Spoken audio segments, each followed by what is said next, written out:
வணக்கம் நேயர்களே, தஞ்சா சமையல் சந்தோஷினி. வாங்க பரங்கிக்காய் போட்டு நம்ம புளிக்குழம்பு வைக்கலாங்க. இந்த அளவுக்கு போதும் எனக்கு, அதனால் எடுத்து வச்சுருக்கேன். தோலை சீவ வேணாம், பச்சையாக இருக்கிறதுனால. இது நிறைய சத்துக்கள் இருக்குங்க. வாங்க புளிக்குழம்பு வைக்கலாம். அதை போட்டு அடுப்பை ஆன் பண்ணி கடாய் சட்டி போட்டிருக்காங்க. சட்டியில் குழம்பு வைக்கலாம். நம்ம நல்லெண்ணெய் ஊற்றிருக்கேன். எண்ணெய் காஞ்சிட்டு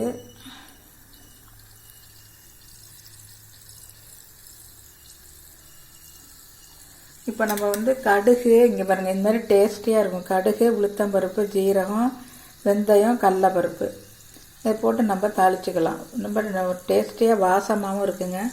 நாங்கள் இதை இப்போ எல்லாத்தையும் போட்டுடலாம்.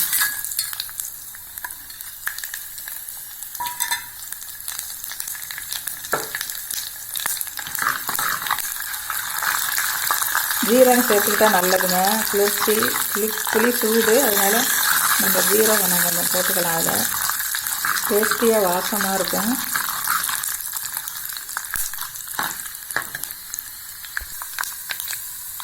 வெடிக்குதுங்க. இப்போ நம்ம பூண்டு போட்டுடலாம்.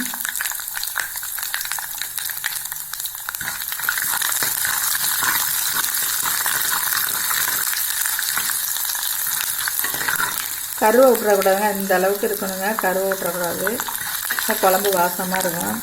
இப்போ நம்ம வெங்காயம், சின்ன வெங்காயம், பெரிய வெங்காயம் இருந்துருக்காங்க, போட்டுக்கலாம்.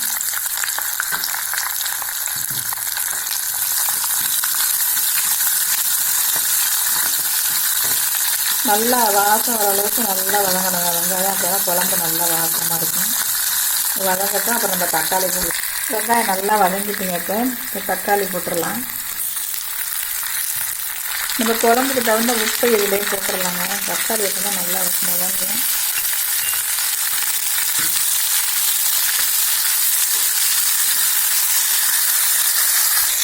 இதை நல்லா வதங்கிட்டுங்க.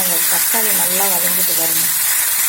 இந்த மாதிரி நல்லா வதங்கணும். தக்காளி வதக்கிட்டு இப்போ நம்ம பரங்கிக்காயை போட்டுடலாம்.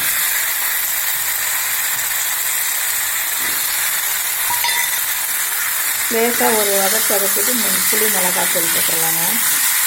தேங்காய் வேணால் நீங்கள் அரைச்சி ஊற்றிக்கலாம். நான் தேங்காய் போடலை. தேங்காய் போடாட்டி எண்ணெய் கொஞ்சம் அதிகமாக ஊற்றினா குழம்பு டேஸ்ட்டாக இருக்குங்க. நீங்கள் அதிகமாக வேணும்னா தேங்காய் ஊற்றிக்கலாம். ஸோ நம்ம குழம்பு மிளகாத்தூள் எல்லா ஜாமானும் சேர்த்துருக்கிறதுனால உங்களுக்கு திக்னஸ் கொடுக்குங்க. அதனால் நம்ம தேங்காய் தேவையில்லை. அதிகமாக வேணால் நீங்கள் போட்டுக்கலாம். இப்போ நம்ம உப்பு போட்டாச்சு. புளியை கரைச்சி ஊற்றிடலாம்.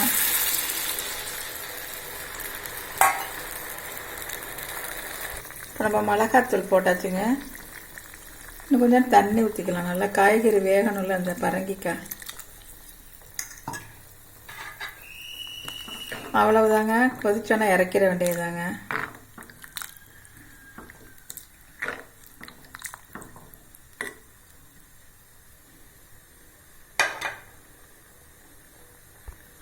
இப்போ பரங்கிக்காய் புளிக்குழம்பு நல்லா கொதிச்சிருச்சுங்க. டேஸ்டியாக இருக்கும். நீங்களும் இது மாதிரி வச்சு பாருங்கள். இந்த வீடியோ பிடிச்சிருந்தா லைக் பண்ணுங்கள், ஷேர் பண்ணுங்கள், சப்ஸ்கிரைப் பண்ணுங்கள். வாழ்க வளமுடன்.